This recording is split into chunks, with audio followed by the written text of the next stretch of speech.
आज के वीडियो में एकदम बेसिक से इंग्लिश को सीखेंगे। तो सबसे पहले हम लोग शुरू करेंगे अल्फ़ाबेट से, उसके बाद सिलेबल, वर्ड, सेंटेंस एक एक करके दोस्तों एकदम बेसिक से एडवांस लेवल तक जाएंगे। तो आप वीडियो को बिना स्किप करें A to Z पूरा देखें। तो सबसे पहले देख लेते हैं अल्फ़ाबेट को, ALPHABET। तो दोस्तों अल्फ़ाबेट को हिंदी में वर्णमाला भी कहा जाता है।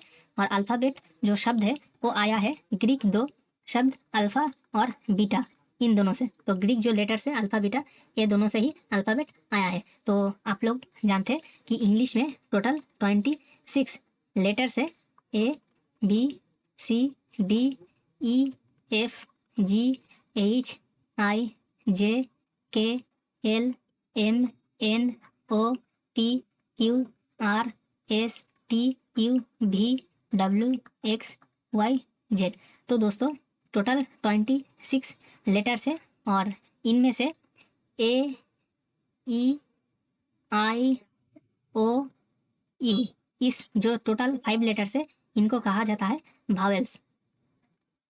ठीक है, तो भावेल्स कितने हैं? A, E, I, O, U, यानी कि टोटल 5 लेटर्स है, इनको भावेल कहा जाता है।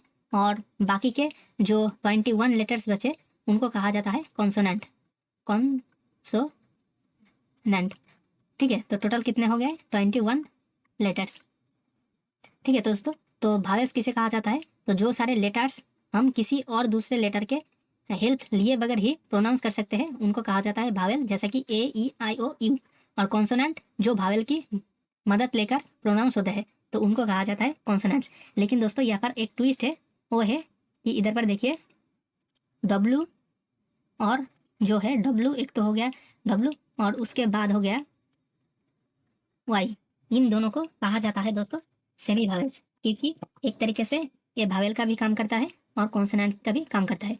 तो Y और W ये दोनों है सेमी भावेल्स।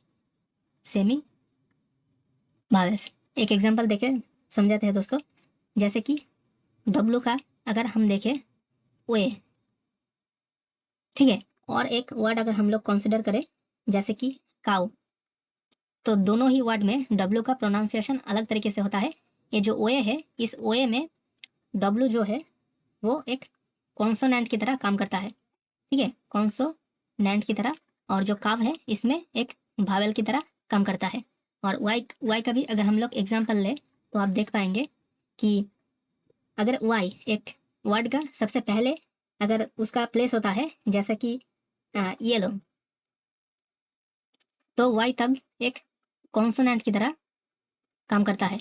लेकिन अगर वाई कोई भी वर्ड के अगर मिडिल में या फिर आखिर में अगर उसका पोजीशन रहता है तो वो एक भावेल की तरह काम करते हैं, जैसे कि हो गया टॉय। ठीक है, तो इधर पर जो है वाई ए एक भावेल की तरह काम कर रहा है। तो दोस्तों आप समझ गए हैं कि W और Y दोनों ही सेमी भावेल है, क्योंकि W और Y अगर किसी भी वर्ड का सबसे फर्स्ट पोजीशन में बैठ जाए तो वो एक कॉन्सोनेंट की तरह काम करते हैं। लेकिन अगर वर्ड की लास्ट में या फिर वर्ड की मिडिल में बैठे तो एक भावेल की तरह काम करता है, इसीलिए W और Y को सेमी भावेल कहा जाता है। दोस्तों अब देखेंगे सिलेबल किसे कहा जाता है। SYLLABLE। तो एक वर्ड का जो पार्ट हम लोग एक साथ प्रोनाउंस कर सकते हैं उसको कहा जाता है सिलेबल। जैसे कि मैं एक एग्जांपल देकर आपको समझाता हूँ। जैसे मैं अगर एक एग्जांपल देता हूँ टाइगर, TIGER। तो अगर आप इसको प्रोनाउंस करें टाइगर तो आप इस वर्ड को दो हिस्से में बांटकर प्रोनाउंस करते हो। तो एक तो हो गया टाई और दूसरा हो गया गार। तो एक साथ टाइगर आप नहीं बोल रहे हैं, बोल रहे हैं टाइगर। तो ये जो टाई है और जो गार है आप दोनों ही अलग अलग से प्रोनाउंस कर रहे हो, इसीलिए टाइगर जो वर्ड है ये दो सिलेबल में बांटा गया है। एक तो है टाई और दूसरा है गार। ठीक है, और एक एग्जांपल ले लेता हूँ। अगर आप प्रोनाउंस करें मोनूमेंट, MONUMENT, तो दोस्तों आप कैसे इसको प्रोनाउंस करेंगे? पहले कहेंगे मो, उसके बाद नू, उसके बाद मेंट। ठीक है, तो 3 हिस्से में बांटकर आप इस वर्ड को प्रोनाउंस कर रहे हैं, इसीलिए इस वर्ड में 3 सिलेबल है, मो, नू और मेंट। ठीक है, तो एक वर्ड में कितने सारा सिलेबल रहता है इसके ऊपर डिपेंड करके इसको कई तरीके से कई भागों में बांट सकते हैं। अगर एक सिलेबल रहता है तो उसको मोनोसिलेबिक कह सकते हैं, मोनोसिलेबिक। ठीक है, एक एग्जांपल दे रहा हूँ, जैसे कि हो गया डॉग, DOG, इसमें एक ही सिलेबल है। अगर 2 सिलेबल रहता है उसको कहा जाता है डाइसिलेबिक, डाइसिलेबिक। ठीक है, जैसे कि हो गया टाइगर, TIGER, तो टाइगर में इधर पर देखिए एक तो है टाई और दूसरा है गार, 2 सिलेबल हो गया।